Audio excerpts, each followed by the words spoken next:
have real stories, and they've had real encounters. Here tonight on Newsworthy, two words and two question marks.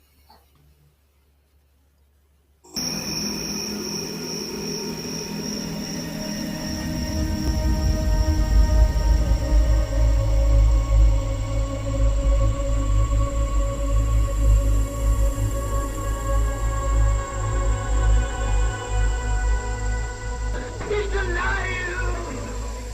Have you checked the children? Get out!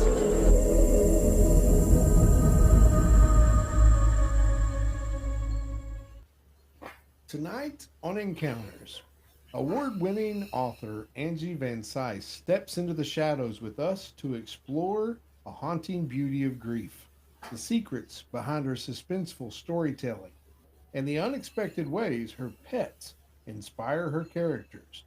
From personal tragedy to literary triumph, this is a journey through mystery, memory, and the art of transportation. Angie, we're so excited to have you on tonight um, to talk about your book. Uh, do you want to? So, tell us about how you kind of tell us a little bit about the things that you encountered beforehand that kind of led you to write this book. Yes, well, too bad it wasn't a long show tonight because there's so many. Yeah, First there off, might be more. Yeah, there might be another episode, right? yeah. Well, first off, I want to say thank you very much for having me. I love your show. I love the things you dive into and the stuff that you talk about. Oh, Um, thank you. yeah, you're welcome. I There's two stories kind of that came into one here. The first one is in 2012, I lost my brother. He was only 48. And a year and a half after that, my dad, and then a year after that, my mom. And so that was pretty tough. And my whole life, I'd wanted to be an author, but I had kept that secret to myself and told nobody. But after I lost everybody, because I only had the one brother, excuse me, I started to think, whoa, okay, what am I waiting for? Why am I not writing? So I went down a path and I wrote my first book, which was called Crive and Osprey. Excuse me. And that was sort of a semi autobiography about my brother and about loss and that kind of thing. It wasn't really the genre I wanted to write in. I always wanted to write a mystery. But I contacted a medium to find out if my brother was okay. And she was actually the one that told me to write the book Oh I'd wow. always wanted to write. And I was just like, what? I don't know what you're talking about. So after I'd finished Crive and Osprey, I thought, well, now I just Pandora's box has been open. I just want to keep writing.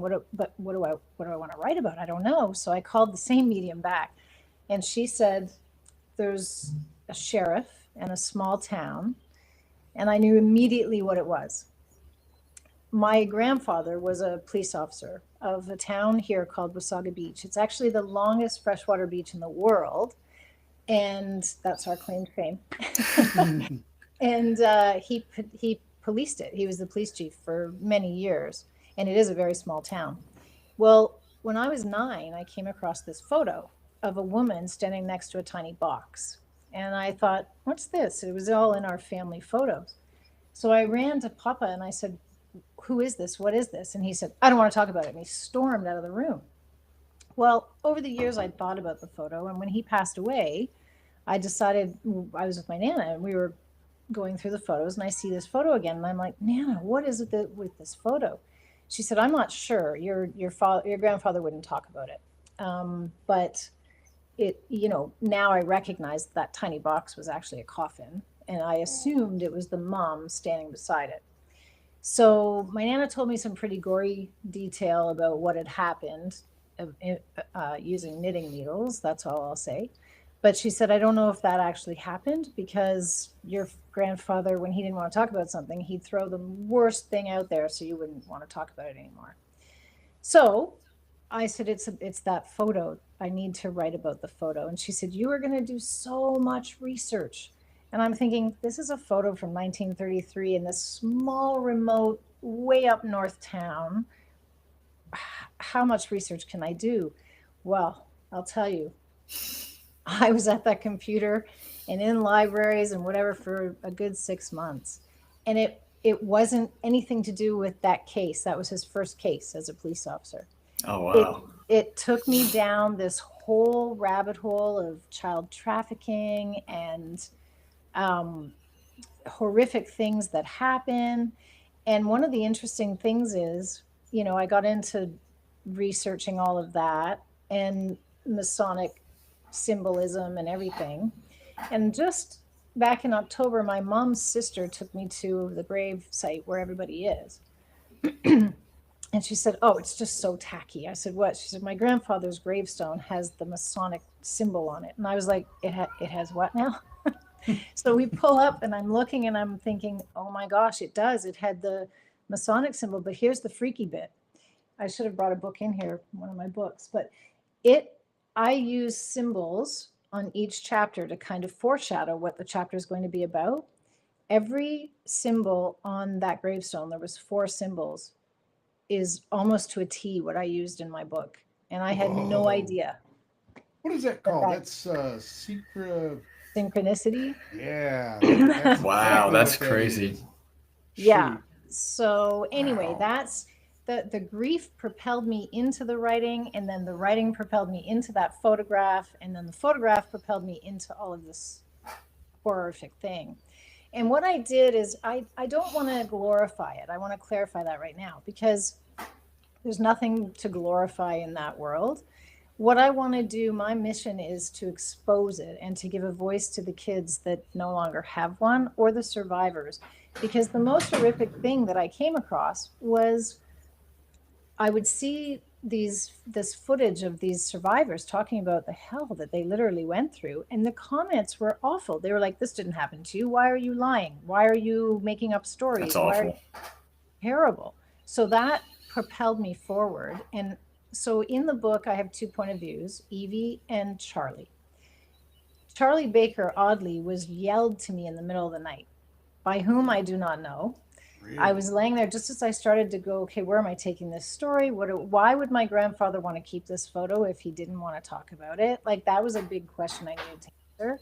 And I'm sitting there thinking, okay, I don't know what to do. So I go to bed and I wake up with this loud Charlie Baker. And I went, what the? So then it became the question, who is Charlie Baker? I asked it in the shower. I asked it at lunch. I asked it at dinner. I asked it every time I went to bed. Who is Charlie Baker? And sometimes I think I should have called the book that, to be honest, because that kind of is the theme of the whole book. Oh, wow. But the Charlie Baker chapters are the most difficult to read in there. But there's only 7, and it is real testimonials from the survivors. That I didn't make any of that up. Well, Yeah. I can't wait to pick up the book because that is such a when people in today's world, and we will definitely get deeper into this, but one of my big things is people. There are so many people that A, doesn't know that it's really going on, Yeah. or B, close a blind eye and say, "Oh, it's not happening in my small town," or they just don't believe that that's a thing. Yes. And it's in every single town in the United States and across the world. It's overwhelming. If you really It's get into it, it can very bad. rapidly overwhelm you. Oh, 100%. And I really had to keep focusing the fact that I was writing for the kids. I'm writing for the kids. And the funny thing is when my brother passed, one of his ex-partners, he was a gay man, and one of his ex-partners had a dream. And my brother didn't wake up one day, but he was still breathing. He was 48. And so the next 4 days were literally horrific because we had to make the decision after 4 days to let him go. But in those 4 days, he had this dream and he saw my brother standing at this fence that was like he said he called it like an airport security. And my brother had said he had decided he was going to stay, but then he realized he was shown what he had to do on the other side and he had to go because it involved things that he couldn't tell us yet. And it worked with what had happened because on the second day he responded to some things the neurologist did, but then the third day he didn't. So it kind of fell in line with that dream. Well, then years later, after the book was finished, I was getting a reflexology done, and she takes you through this meditation. And in the meditation, I all of a sudden was in the middle of a forest, and my brother appeared, and I was like, "Oh," and this is weird. What's happening? He said, and I hadn't written for a while because that was pretty heavy, and I started to get those doubts, like, oh, I'm not good enough of an author to do this. All those nasty things that come up in your head. And he said, you have to do this work. He said, I had to do it here. You have to do it there. And he literally stood, moved aside, and behind him was all this forest. And the minute he stepped aside, thousands of children stepped forward. I couldn't see past them. There was so many. Wow. And he said, I'm doing my work here. You have to do your work there. And Wow. yeah. So, Yeah. Let me ask you a question, and this is going to sound, and I ask this because this is, I guess I really want to know how you get through such a dark thing that you have to do. You mentioned your pets and how they help keep you grounded. Mhm. Have any of their quirks or personalities made it into your characters, your scenes of any of your writings? Do you use them to? Because when I've had a really bad day, nothing cheers me faster than my pets. Nothing says, 100%. "Hey, you're home, you're okay, and everything's good," and they're excited to see you, even if you go outside and come right back in. Did they help Yes. with this? Because this is heavy stuff. Oh yeah, they sure did. They would come up, and yes, I would say that yes, their personalities have made it in. And actually, years ago, I had a cat named Wilbur, and he was, when through your life you get one or two of those animals that are just your soulmate, right? They're just that. That's what Wilbur was to me. And I was always called Fern out of, um, what's the book, with Wilbur and Charlotte's Web. Charlotte's Web, yeah. Yeah. So I was always Fern to my papa because he was a pig farmer, and I would always freak out when the pigs were being taken. So Angie wasn't allowed on the farm on Thursday. That's when that truck would come. So that's why I named him Wilbur. Well, he's actually a full-on character in Hidden in the Shadows, and he's a very, very important part. He actually ends up helping to solve part of the crime that's going on. So yes, very much they appear either as in personality or physically there for sure. The only bad thing about pets is they don't last long enough. I know. You talk about soulmates, and Brett knows Harold Jean was definitely mine. Oh, And he was such a good dog. He's been gone a couple of years now. Well, right before we got Sketty. So, but yeah, it just I understand that feeling. yeah, yeah. So I want to go back what you said earlier. So when you talked about how you went to see a medium, so did you know somebody who had seen a medium that it had been helped from that, or was that your first time going to a medium? Because I know it, just in my experience, I don't know a lot of people who go that route, if that makes sense. Yeah, I had my whole life gone, well, the first encounter with a medium, I think I was 9 or something. We were at Oh, wow. We have this big GNE, it's called here. It's called the X, actually, in Toronto. And my uncle would take us there, and there was these tents, and he said, "Oh, go in the tent." And this woman was really freaky, and I felt really weird, like there was something there for sure. And she told me that I would only live to be in my 40s, that I would die of a heart attack or some kind of something. Oh, wow. And I was like, at 9, I was like, oh, well, that's cool. Yeah, I'm just gonna stress about that for the rest of my life. Left, so. Right. But here's the thing. That did happen, but it happened to my brother, Oh, which is what the weirdest thing Wow, is. yeah. So I've had a lot of encounters. My daughter has been very intuitive her whole life. She's 28 now. But this particular one was referred to me. I was helping a friend of mine who owned a magazine. She was doing shoots for clothing and stuff. So she asked if I would be the model for that. I said, sure. And so she told me about this. Her name's Deborah Johnson. She lives in a town 40 minutes from here. And when my brother died, I just really felt like I needed to hear from him because he didn't want to die. And the guilt I was feeling because he'd been sick for a year, he had pressure in the back of his head. None of us knew what was going on. So there was a lot of guilt there and a lot of pain. And I just needed to hear from him. So that was the original reason to call her. And she told me that he was there and that he said it was his own fault. And I did find out after that he had been doing some cocaine parties, and it caused plaque where the two veins in the back meet, and the plaque dislodged and blocked everything from going in. So he said, don't feel guilty. It was my fault. It was something I was doing, something I took. But it was shortly thereafter that she said, my grandmother was there and that she had told her that I was only using 40% of my talents because I do visual art as well. But I said, well, I don't understand. And then that's when she said the book you've always wanted to write. And then, of course, I leave the meeting going, now who's going to believe me that I always wanted to write a book, right? Now they're going to say, oh, the medium told you that now. But I had secretly taken courses. So I did have little short stories and things I had been writing. So I did have some proof, but nobody did that. But even if that was the reason. So, yeah. So, right. Yeah.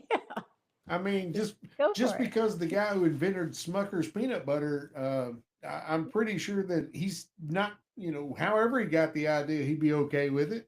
Yeah. Yeah. Wow. True. Yeah. Yeah, so that's why I contacted her. And then I actually met a medium in Mexico. And this is where the story gets kind of strange. I don't know whether you can see this, probably. This little, my family are in there, the ashes. And we were playing volleyball. And after I wrote Crive and Osprey, the first book, ospreys would appear over top of the volleyball net or whatever. Like, wow. It was just the weirdest thing. And so this particular day, I was on the volleyball court and one of our players had left. I love beach volleyball. And it's the only time I get to play it because I live in Canada. So, I mean, we have it in the summer, but anyway, so then this one guy that was playing with us, he said, well, I'll get my wife. So she came over and the minute she got on the court, I looked back and I almost said, oh, there you are. And I was like, what is that? That's weird. I'm not saying that. So then after the game was over, I had said to my husband at the time, I said, I feel like I know her.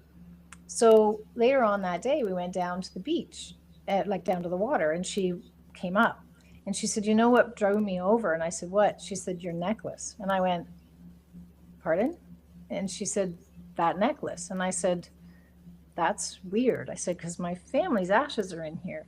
And she said, well, I'll tell you why. And she turned around. She said, my birthday is 0808. And in 08, I had this done. And she turned around and you would have swore this was on her shoulder. Like it was exactly the same. Exactly the same. Cold like shields all over me. I know. I was just like, what the heck? What is that? And then I confessed then to her that I had this, oh, there you are, feeling. So we started to talk more and more that week, and we realized that we were supposed to meet. And she helped me so much with Hidden in the Shadows. I would be given those words in the middle of the night, like Charlie Baker, and then I would give them to her, and then she would get what she calls this download. And then it would all come in. And then the next day, I swear to God, I would open up Facebook or go to do some more research, and boom, whatever we had just discussed the night before would be right there in a video or in something. Like there were so many weird situations like that. It was just really strange. So mediums for me have been the real deal. There are some, people just wanting to make a bunch of money out there that aren't real, but. Right. Well, yeah, and I hope to have her on the show. Just she's battling some health issues right now, but I have an aunt that is very sensitive, and I've said many times on the show that, and I always use the example. I used to do retail management 100 years ago. I was in Ohio and went home for some sort of holiday where you eat. I don't remember which one it was, but I walked in and she's like, when are you going to tell us? And I'm like, tell you what? And she's like, that you're moving out west and just leaving us all. And I'm like, I'm not going anywhere. I'm still stuck in middle of nowhere, Ohio. And that was over the weekend. On Monday, I went back to work, and my boss was like, I got good news and bad news. The bad news is you're moving. The good news is you're going to be the longest moved employee of all time in our company. They moved me from Ohio all the way to Salmon, Idaho. Oh my God. Yeah. I was like, oh, okay. Oh. And then on all of my children, she knew what they were. She wouldn't tell me, but she's like, before I knew that there was even a child coming, she'd be like, "Oh, got another bun in the oven." I'm like, "You need to stop saying that. I have too many kids." But yeah, very sensitive. Probably could have been amazing had she had the opportunity for training and to get with a Yes. mentor to help her with that. Yeah. But even as a novice, was Very crazy. powerful. Very, very. That's like my daughter. Same thing. She, at 5, I came to pick her up at school and she was in the back seat and she said, "Mom, what connects people?" I'm like, "Pardon? You're 5. I don't know what you mean." And she goes, "Well, connects people." And I said, "Well, sometimes you just feel good around people and sometimes you don't." And she said, "No, you're wrong." And I was like, "Oh God." Okay, all right. As every So- 5-year-old does. Right. I said, "Well, what connects people?" And she said, "Well, there's a bubble around people." And I said, "Really?" And I said, "Are they different colors?" She said, "Yeah, there's like red ones and purple ones and yellow and blue and green and lots of colors and they change." And I said, "So is a purple bubble connected to another purple bubble?" She goes, "I don't know yet." I said, "Okay." So then the next day I picked her up and she said, "Mom, remember yesterday about the bubbles?" I said, "Yeah." She said, "I was wrong." And I said, "You were wrong." She goes, "No, no, no, there's still bubbles, but there's a line between the bubbles that connects people." And I said, "Wow." I said, "Don't you ever forget that. Don't you ever, ever forget that image." And years later, I don't know, something on Facebook showed up, and that exact image that she told me about was right there. And so I sent it to her and I said, Wow. "This is what you described." Yeah. Oof. Yeah. So, speaking of described, you have described yourself as a visual artist. Yes. How does your background in visual art influence your writing? Do you like see the scenes in your head before you write them, or is it the opposite? No, totally, 100%. I see it as a movie, and I feel like because I'm a visual artist, the descriptions are a little bit more visual. My work has been called very atmospheric, and I think that's why, because the visual art, I can describe a scene. I'm very visual. I see everything before it happens. The whole scene will be played out as a movie in my head. Nice. And the characters, for instance, remember I said that question of why would my grandfather keep this photo if he didn't want to talk about it? That was a huge question I needed to answer for the readers. Even though I don't know the answer, I had to have that. And I thought, I'm not going to worry about it. I'm just going to write and write and write. And I was sitting at the computer and I was writing a confession letter from the fictional partner of Evie, because Evie finds the photo the same way, and she goes after where like the answers. So she goes to talk to his former officer, his former partner, and this former partner wrote a confession letter, and it was in that confession letter that the answer to that question came out. And I typed it, and I literally threw my chair back and went, "What? Shut up! That's why." Wow. That's insane. Yeah. So you talk about your grandfather and his letter. I have to share this story, and I shared it several times at the festival last week. But the older generation will often hold things and harbor things. Yeah. 2 years last year, not this year, but last year at the Hocking Hills Bigfoot Festival, I had this little 82-year-old woman, pretty good shape, had her sign out, and our sign simply says, "Tell us your story." That's all it says. Yeah. And she walked past and she saw it. She kind of humphed and walked away. Oh. And then we were downtown, but she comes back. She sees the sign again. She stops. She humps and she walks away. Oh. So the third time she walks past, third time on the same street. So she stops again and I catch her. I'm like, "You got something you want to get off your chest." She said, "Do you record it?" I said, "I don't have to. This can just between me and you." She goes, Yeah. "Fine." when I was 17, 18, whenever it was, she didn't remember. She's 82. Who remembers at that point? Right. I had just got my license and I was on my very first drive by myself. And I come over this hill and she gave the road name. I'm not from the area, recognize the road. And at the bottom of the hill was this triangle craft. And it had 5 lights on it. And as soon as I put my car in park, it shot a light up at me Oh, and started hovering 20 feet off the ground and then took off. oh God. She said, and as soon as she was done, she says, I've carried that story and told no one for 60 or 70 years. Wow. And I'm like, she goes, that just feels like a huge relief off of my shoulder. Wow. I mean, it was just their generation. They just, if Yeah. they thought it was going to bring some sort of embarrassment or negative to their family name, they weren't giving it out, period. Oh, You know, no. that wasn't in the cards. So no. that's crazy. Speaking of that, have you had any sort of feedback from readers that have had some of this trauma happen to them or anything like that? Not yet. I did get in touch with one. Her name is Annika Lucas, and actually, there is a scene in my book from her horrific time that she had one episode that she described. I did message her one time, and I just said, you know, I'm thanking you for being so brave about talking about this, because a lot of the people that talk about it, they commit suicide, right? Yeah. Which they don't, but you know, that's what they say. So I said, you know, for her to give what she's been giving, that's crazy. So she did actually send me messages back and told me the same thing, that thank you for writing about it, thank you for giving our voices, da da da. So, but I have said in many incidences that I'd like more to come if they need to, you know. Right. I would love to hear from them, or at least just get some more information if they want their story told from a fiction point of view, you know. Right. It's really the only way that you can do this through fiction. I'm just doing what they do because they tell truth through fiction all the time. Right. It's always right in our face. So I'm throwing it back in there, if you will.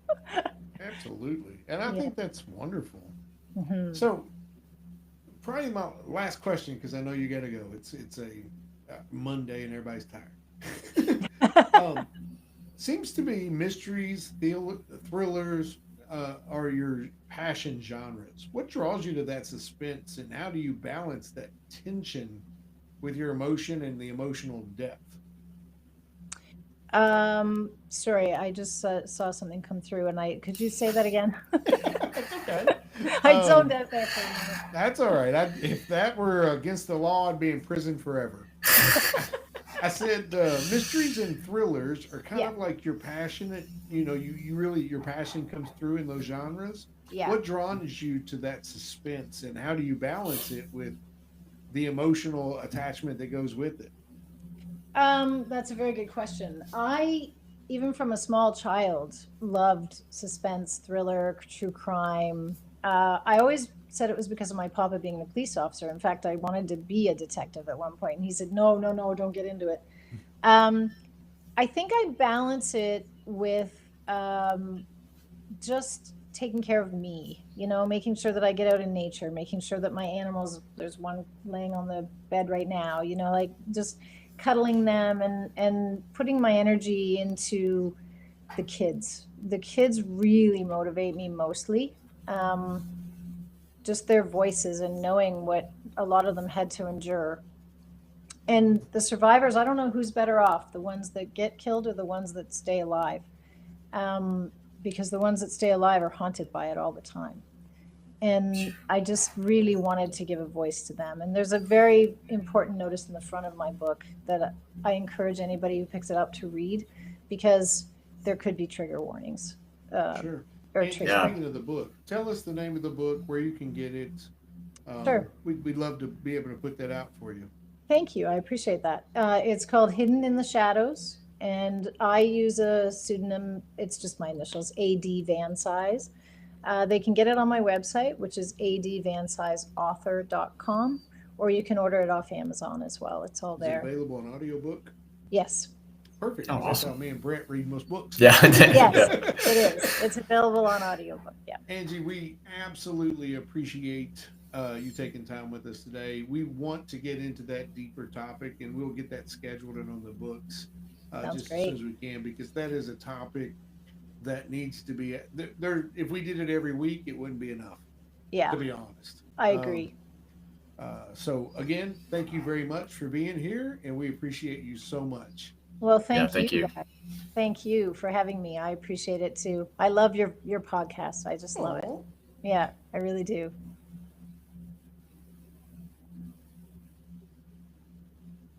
Today's episode brought to you by our great sponsors, Ed Locke at USA Mortgage and Smoking Gun Jerky of Lincoln, Nebraska. Use code CRYPTID10 for a great discount. And Jerry, if you can't see the light, Be the light.